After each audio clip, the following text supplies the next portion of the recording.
making it more than 200. Unique in the way they as well. He's still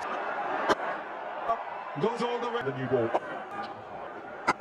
Into Sir Ferguson. এতক্ষণ আপনারা royal Challengers Bengaluru এবং sunrise হায়দ্রাবাদের মধ্যকালীন যে match কালকে হয়েছিল তার কিছু ছোট ছোট ক্লিপ আপনারা দেখেছেন এবং আপনারা অনেকেই বর্তমানে প্রায় ধারণা করে ফেলেছেন কালকে কি হয়েছে আইপিএল ম্যাচে।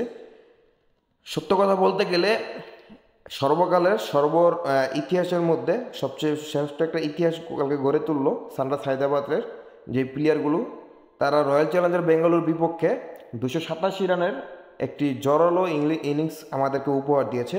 এটা বর্তমানে হাইস্ট। কিছুদিন আগে মুম্বাইয়ের এগেনস্টেই এই সানরাইজ হায়দ্রাবাদ তারাই আবার 277 রান টার্গেট দিয়েছিল।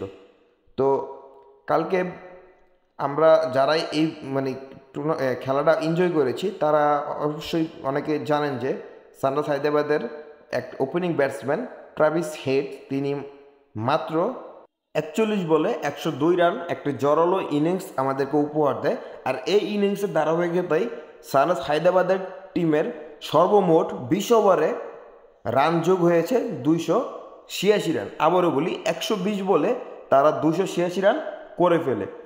এক পর্যায়ে মনে হচ্ছিল সানরাইজ হায়দ্রাবাদের ব্যাটসম্যানগুলো যেভাবে রয়্যাল চ্যালেঞ্জার্স বোলারদের উপরে যে আক্রমণ একটি ভঙ্গিতে বলগুলো খেলছিলেন মনে হচ্ছে তাদেরকে ধুলোর সাথে মিশিয়ে দিয়েছে। তো ওইরকমই কালকে রয়্যাল চ্যালেঞ্জার্সের ঘরের মাঠেই সানরাইজ হায়দ্রাবাদের প্লেয়ারগুলো তাদেরকে পিটিয়ে দুলুদুলু করে দিয়েছে। তো আমাদের পক্ষ থেকে শুভকামনা রইল সানরাইজ হায়দ্রাবাদের টিম ম্যানেজমেন্টের, তারা নিশ্চয়ই আরও সুন্দর সুন্দর এরকম খেলা আমাদেরকে উপহার দেবে এবং আইপিএল মানি অন্য কিছু আইপিএল মানি সবসময় আমরা জানি কিছু ভালো কিছু হয়ে থাকে। তো সবাই ভালো থাকবেন এবং এরকম নতুন নতুন ভিডিও আমাদের ইউটিউব চ্যানেলে পেতে হলে আমাদের ইউটিউব চ্যানেল সাবস্ক্রাইব করে পাশে থাকবেন। সবাই ভালো থাকবেন, সুস্থ থাকবেন প্রিয় দর্শক। আল্লাহ হাফেজ।